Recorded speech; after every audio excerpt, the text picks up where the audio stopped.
ಸ್ನೇಹಿತರೆ, ಎಲ್ರಿಗೂ ನಮಸ್ಕಾರ. ನನ್ನ ಹೆಸರು ರಾಜು ಬೆಂಬಳಗಿ. ನಮ್ಮ ಬೀದರ್ ಜಿಲ್ಲೆಯ ಹುಮ್ನಾಬಾದ್ ತಾಲೂಕಿನ ಮೂಳ್ಕೆರೆ ಗ್ರಾಮದಲ್ಲಿ ಒಂದು ನಿಗೂಢ ಸ್ಫೋಟಗಳನ್ನ ಆಗ್ತಾ ಇದೆ. ಒಂದು 2-3-4 ಸಲ ಆಯ್ತು ಆಗ್ತಾ ಇದೆ. ಮೊದಲನೇ ಸಲ ಆದ 2 ತಿಂಗಳ ಹಿಂದೆ ಸ್ಕೂಲ್ ಹೋಗುವಂತ ಹುಡುಗ ತನ್ನ ಕಾಲನ್ನ ಕಳೆದುಕೊಂಡಿದ್ದ. ಮತ್ತೆ ನಿನ್ನೆ ಕೂಡ ಸ್ಫೋಟವಾಗಿದೆ. ಸ್ಫೋಟವಾದ್ಮೇಲೆ 4-5 ಜನ ವಿದ್ಯಾರ್ಥಿಗಳು ಗಾಯಗೊಂಡಿದ್ದಾರೆ. ಒಬ್ಬರು ವಯಸ್ಕರು ಗಾಯಗೊಂಡಿದ್ದಾರೆ. ಅದು ಏನು ಸ್ಫೋಟ ಆಗ್ತಾ ಇದೆ, ಅಥವಾ ಬಾಂಬ್ ಇಡ್ತಾ ಇದ್ದಾರಾ, ಅಥವಾ ಏನಾದರೂ ನಿಗೂಢ ನಡೀತಾ ಇದೆಯಾ, ಇದೆಲ್ಲ ಪೊಲೀಸರು ತನಿಖೆನ ಒಳಗೊಂಡಿದ್ದಾರೆ. ಏನಂದರೆ, ಸ್ಫೋಟವಾದ ಮೇಲೆ ಸ್ಕೂಲ್ಗೆ ಹೋಗೋ ಮಕ್ಕಳನ್ನ ಸ್ಫೋಟವಾದ ಮೇಲೆ ಕಾಲಿಗೇನ ಹತ್ತಿತ್ತು ನೋಡ್ರಿ, ಅದನ್ನು ತುಂಡಾಗಿ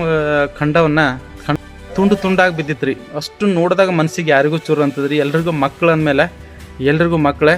ಇದು ಯಾರು ಮಾಡ್ತಾ ಇದ್ದಾರೆ, ಏನು ಬೇಕಂತಲೇ ಮಾಡ್ತಾ ಇದ್ದಾರೆ, ಅಥವಾ ಯಾರಾದರೂ ಬಾಂಬ್ ಇಡ್ತಾ ಇದ್ದಾರಾ, ಅಥವಾ ಏನಾದರೂ ಅಲ್ಲಿ ಕೆಮಿಕಲ್ ಇಟ್ಬಿಟ್ಟು ಬ್ಲಾಸ್ಟ್ ಮಾಡಿಸ್ತಾ ಇದ್ದಾರಾ, ಇದು ಏನು ನಡೀತಾ ಇದೆ ಅಂತ ಅಲ್ಲಿಂದ MLAಗಳು ಮತ್ತು ನಮ್ಮ ಜಿಲ್ಲೆ ಉಸ್ತುವಾರಿ ಅವರು ಎಲ್ಲ ಹಳೆ MLAಗಳು, ಮಾಜಿ MLAಗಳು, ರಾಜಶೇಖರ್ ಬಿ ಪಾಟೀಲ್ ಸರ್ ಹಾಗೂ ಸಿದ್ದು ಪಾಟೀಲ್ ಸರ್, ರಹೀಮ್ ಖಾನ್ ಅವರು, ಈಶ್ವರ್ ಖಂಡ್ರೆ ಅವರು ಎಲ್ಲರೂ ಬಂದು ಆಸ್ಪತ್ರೆಗೆ ಮಕ್ಕಳನ್ನ ಬಂದು ನೋಡಿದ್ದಾರೆ. ಅಲ್ಲಿ ಏನಾಗಿದೆ, ಎತ್ತಾಯಿತು, ಜಾಸ್ತಿ ಏನಾದರೂ ಏಟಾಗಿದ್ರೆ ಅಥವಾ ಜಾಸ್ತಿ ಏನಾದರೂ ಹಣ ಬೇಕಿದ್ರೂ ಕೂಡ ನಮ್ಮ ಕಡೆಯಿಂದ ಇರುತ್ತೆ. ನೀವು ಇಲಾಜ್ ಮಾಡಿಸ್ರಿ, ಅವ್ರನ್ನ ಚಿಕಿತ್ಸೆ ಒಳಪಡಿಸ್ರಿ, ಸರಿ ಮಾಡಿರಿ, ನಿಮ್ಮ ಮಕ್ಕಳನ್ನ ಚೆನ್ನಾಗಿ ನೋಡ್ಕೊಳ್ಳಿ ಅಂತ ಹೇಳಿಬಿಟ್ಟು ಬಂದು ಭರವಸೆ ಕೊಟ್ಟು ಖರ್ಚಿಗೆ ಹಾಕುವಷ್ಟು ಸ್ವಲ್ಪ ಹಣ ಕೂಡ ಕೊಟ್ಟು ಧೈರ್ಯ ಹೇಳಿ ಹೋಗಿದ್ದಾರೆ.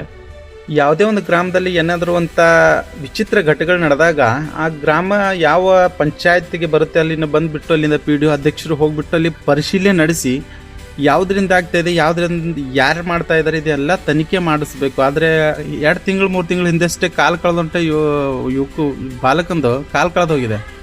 ಆದರೂ ಕೂಡ ಹೋಗಿ ತನಿಖೆ ಮಾಡಿಲ್ಲ. ಈಗಾಗಲೇ ಅಲ್ಲಿ ಬಾಂಬ್ ಏನಾದರೂ ಇಟ್ಟಿದ್ದಾರೆ ಅಥವಾ ಏನಾದರೂ ಕೆಮಿಕಲ್ಸ್ ಇಟ್ಟು ಜನ ಯಾರಾದರೂ ಒಬ್ಬರು ಏನಾದರೂ ಈ ಥರ ಕೆಲಸಗಳನ್ನ ಮಾಡ್ತಾ ಇದ್ದಾರೆ ಅಂತ ಹೇಳ್ಬಿಟ್ಟು ಶ್ವಾನಗಳ ಬಾಂಬ್ ಸ್ಕ್ವಾಡ್ ಅಂದರೆ ಒಂದು ಬಸ್ ಇರುತ್ತೆ, ಅವ್ರ ಹತ್ರ ಒಂದು ಟೀಮ್ ಇರುತ್ತೆ. ಅವರು ಬಂದು ಪರಿಶೀಲನೆ ಮೂಳ್ಕೆರೆ ಗ್ರಾಮದಲ್ಲಿ ನಡೆಸಿದ್ದಾರೆ. ಮತ್ತೆ ಮುಂದೆ ಈ ಥರ ಆಗಬಾರ್ದು ಅಂತ. ಯಾಕಂದರೆ ಇದು 1 ಸಲ 2 ಸಲ ಆಗಿದ್ರೆ ಇನ್ನು 4-5 ಸಲ ಆಗ್ತಾ ಇದೆ ಅಂತೆ. ಅದು ಏನು ವಿಚಿತ್ರ ಮತ್ತು ನಿಗೂಢ ನಡೀತಾ ಇದೆ ಅಂತ ಹೇಳ್ಬೋದು. ಯಾಕಂದರೆ ಒಂದು ಹಳ್ಳಿಯಲ್ಲಿ ಇಂಥ ಕೆಲಸಗಳು ನಡೀತಾ ಇದೆ ಅಂದರೆ ಯಾರಿಂದಾದರೂ ನಂಬಕ್ಕಾಗತ್ತಾ? ಪುಟ್ಟ ಮಕ್ಕಳು, ಈ ಧರ್ಮ, ಜಾತಿ, ನಿಮ್ಮ ಪಕ್ಷ ಯಾವುದು ನೋಡಬೇಡ್ರಿ. ಯಾಕಂದ್ರೆ ಇಲ್ಲಿ ಅನಾಹುತಗಳು ನಡೀತಾ ಇದೆ. ಅದಕ್ಕೆ ಕಾರಣ ಏನು, ಅದು ಮತ್ತು ಯಾವ ಥರ ಸರಿ ಮಾಡ್ಬೋದು, ಅದು ಯಾರು ಮಾಡ್ತಾ ಇದ್ದಾರೆ, ಇದೆಲ್ಲ ತನಿಖೆ ಆಗಿ ಅವ್ರಿಗೆ ಶಿಕ್ಷೆ ಆಗಬೇಕು. ಸ್ನೇಹಿತರೆ, ಮೂಳ್ಕೆರೆ ಗ್ರಾಮದ ಜನ ಕೂಡ ಅದೇ ಹೇಳ್ತಾರೆ. ಮೊದಲನೇ ಬಾರಿಗೆ ಆದಾಗಲೇ ಬಂದು ತನಿಖೆ ಮಾಡಿ ಯಾರು ಮಾಡ್ತಿದ್ದಾರೆ, ಏನು ಮಾಡ್ತಿದೆ ಅಂತ ಮೊದಲೇ ನೋಡಿದರೆ ಈ ಅನಾಹುತ ಆಗ್ತಾ ಇರಲಿಲ್ಲ. ಇದು ಆಗಿದ್ರೂ ಕೂಡ ಕೇರ್ಲೆಸ್ ಮಾಡಿದ್ರು. ಮತ್ತೆ ಆಗ್ತಾ ಇದೆ. ವಯಸ್ಸಾದವ್ರಿಗೆ ಒಂದು ಸಲ ಆಗ್ತು, ಅಲ್ಲಾಯಿತು, ಇಲ್ಲಾಯಿತು, ಪ್ರಾಣ ಕಳ್ಕೊಳ್ತಾ ಇದ್ದಾರೆ.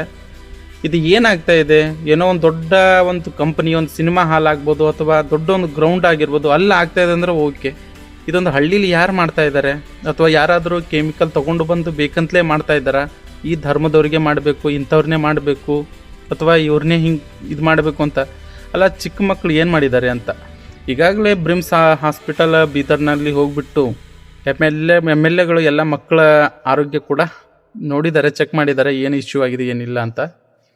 ಆದರೆ ಏನಂದರೆ ಈ ತಪ್ಪಿಸ್ತರಿಗೆ ಶಿಕ್ಷೆ ಹಾಕ್ಲೇಬೇಕು ಸ್ನೇಹಿತರೆ.